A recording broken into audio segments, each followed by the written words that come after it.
और चलिए अब आपको सीधी तस्वीरें दिखाते हैं जहां पर प्रधानमंत्री नरेंद्र मोदी का रोड शो जारी है। उसकी इस समय दुनिया साक्षी बन रही है कि प्रधानमंत्री नरेंद्र मोदी इस समय शौर्य यात्रा के सहभागी बन रहे हैं और हम साक्षी बन रहे हैं स्वाभिमान सोमनाथ स्वाभिमान पर्व की इस शौर्य यात्रा की। निश्चित तौर से अगर देखें तो यह भक्ति का प्रतीक है, यह शक्ति का प्रतीक है, यह नवनिर्माण का प्रतीक है और यह नव अभिव्यक्ति का भी प्रतीक है, ये नए राष्ट्र के अभ्युदय का भी प्रतीक है। किस तरीके से हमारी संस्कृति पर, हमारी सभ्यता पर, हमारे धर्म पर, हमारी आस्था पर चोट पहुंचाने का कार्य किया गया सहस्राब्दियों तक, लेकिन वो हमारी अडिग अटूट आस्था निरंतर सनातन शाश्वत रूप में विद्यमान है और उसी का महापर्व है और उसी की शौर्य यात्रा है जिसमें प्रधानमंत्री नरेंद्र मोदी इस समय शामिल हो रहे हैं, इस समय सहभागी बन रहे हैं। अगर इस पूरे अंतर यात्रा को देखें, 1026 में महमूद गजनवी ने जब सोमनाथ को अपवित्र करने का कुत्सित बर्बर प्रयास किया था, उसके 1000 वर्ष पूरे हुए हैं। उसके बाद 17 कम से कम इतिहासकार बताते 17 बार सोमनाथ को विध्वंस करने का प्रयास किया गया, लेकिन उस विध्वंस के साथ साथ पुनर्निर्माण की प्रक्रिया भी लगातार जारी रही। जो बर्बर मानसिकता थी, जो पाश्विक मानसिकता थी, उसके खिलाफ अहिंसात्मक मानवीय दृष्टिकोण से लड़ाई सतत जारी रही और अंततः ये विजय का प्रतीक है कि किस तरीके से विध्वंसकारी मानसिकताएं विध्वंस हो जाती है और सोमनाथ का परचम दिव्य ध्वजा धर्म ध्वजा लहराती रहती है। यह स्वरोही उन हमारे हुतात्माओं को, उन हमारे शहीदों को, हमारे अमर बलिदानियों के लिए समर्पित है, जिन्होंने हजारों की संख्या में, सहस्रों की संख्या में अपना शीश नवाया। यहाँ इस सोमनाथ मंदिर के परिसर में ही वीर हमीर जी गोहिल जी की प्रतिमा है।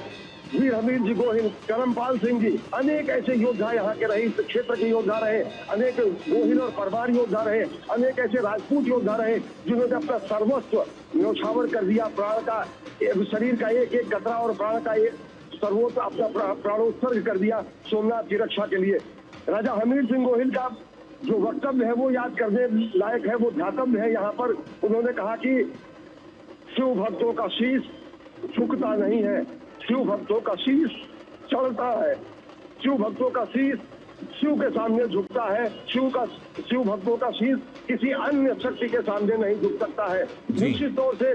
शिव भक्तों का शीश यहाँ पर चढ़ा है और जो अनगिनत शीश चढ़े हैं भगवान शिव के चरणों में सोमनाथ की रक्षा के लिए, यह स्वरोही उन्हीं के प्रतीक हैं, कृतज्ञता ज्ञापन कर रहे हैं, उन्हीं के लिए उनके बलिदान का स्मरणोत्सव कर रहे हैं और उसी का धन्यवाद ज्ञापन है समूचे राष्ट्र की ओर से। और समूचे राष्ट्र की ओर से इस यात्रा का प्रतिनिधित्व कर रहे हैं प्रधानमंत्री नरेंद्र मोदी, जो कि आजीवन युवावस्था में, मुख्यमंत्री तो काल में, प्रधानमंत्री तो काल में सोमनाथ से जुड़े रहे, अगाध शिव के भक्त, अनन्य उपासक है, तो मां भारती के साधक भी है। उस स्वरूप में आज प्रधानमंत्री नरेंद्र मोदी यहाँ पर है और किस तरीके से आध्यात्मिकता और आधुनिकता का मेल है, किस तरीके से गौरवशाली अतीत के साथ साथ वैभवशाली भविष्य की झांकी यहाँ दिखती है, वो इस यात्रा में दिख रही है। इस यात्रा में स्पष्ट तरीके से नए भारत का अभ्युदय दिख रहा है। इस यात्रा में स्पष्ट तरीके से सत्यम शिवम सुंदरम के साथ साथ एक जुड़ रहा है, जिसमें हम कह सकते हैं सत्यम शिवम स्वाभिमानम। सत्य शिव है, शिव सुंदर है और सबसे सुंदर स्वरूप अगर कोई है तो स्वाभिमान का स्वरूप है, राष्ट्रीय स्वाभिमान का स्वरूप है। राष्ट्रीय स्वाभिमान और गर्व का मानबिंदु सोमनाथ है और सोमनाथ के रक्षा के लिए, सोमनाथ के पुनर्निर्माण के लिए, सोमनाथ के पुनर्स्थापना के लिए, सोमनाथ के पुनर्विकास के लिए जिन जिन महिषियों ने, जिन जिन महामानवों ने, जिन जिन बलिदानियों ने, जिन जिन हुतात्माओं ने अपना योगदान दिया है, उनको समर्पित है ये यात्रा। निश्चित तौर से शंकर, भगवान शंकर जिस रूप में है, तो भगवान शंकर का वही रूप है जो कि सृजन भी करता है, संहारकर्ता के रूप में भी है, पालक के रूप भी है, पोषक के रूप में भी है और जब उनकी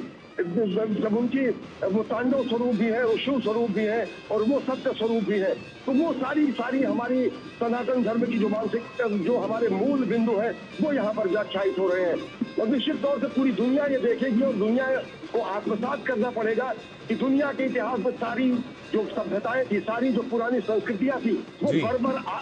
आक्रांताओं के आक्रमण से वो धूसरित हो गई, इतिहास के पन्नों में सिमट गई। लेकिन हमारी सत्य सनातन शाश्वत भारतीय संस्कृति है जो कि हमेशा अनवरत निरंतर प्रवाह के रूप में विद्यमान है, अखंड सहस्राब्दियों से और भविष्य के अखंड सहस्राब्दियों तक। तो ये उस बात का प्रमाण है कि किस तरीके से प्रहार पर,